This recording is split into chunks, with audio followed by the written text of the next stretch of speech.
Hey, CFMA. I am Voigt. I am the COO at Tweet Garot Mechanical. I am part of the Northeastern Wisconsin chapter of CFMA.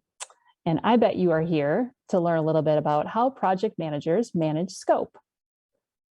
Project managers are responsible for managing scope, schedules, and budget. We're going to focus on scope today. As CFPs, we certainly understand budgets and schedules, but how do PMs really manage scope? Scope is usually determined during the estimating phase, really based on a lot of drawings, specifications, maybe even a current schedule. But we know that conditions in the field change once construction gets there. So how do project managers really manage that scope? And there's two primary ways that I see our project managers managing scope.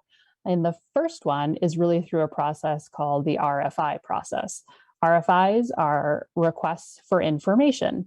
The construction team, when they get out to the field and they see differences in what was on the drawings and what they need to do, they will submit an RFI. And usually those RFIs go to engineers, and engineers respond to the RFI with, here's how you should proceed.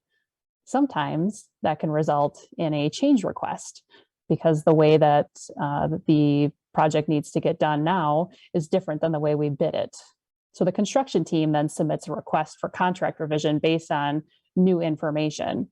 And then what happens is a change order is generated. The contract holder or the engineer approves that change request, and the construction team adjusts their contract scope.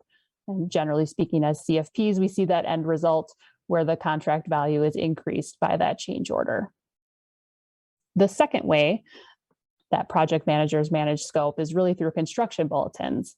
So an owner might be changing the scope of the project slightly.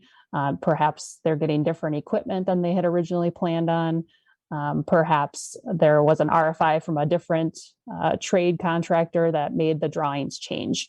An engineer will release a set of marked up drawings highlighting design changes. That usually comes through a construction bulletin, though the language can be different based on different contractors use different terminology, but essentially it's a construction bulletin. And then the same process gets repeated. The construction team submits a request for contract revision based on that new information. That change request goes in, and then the contract holder engineer will approve the change request. And the construction team adjusts the contract scope. And again, that's usually where the CFPs will see kind of that end of things, that change order that modifies that contract value.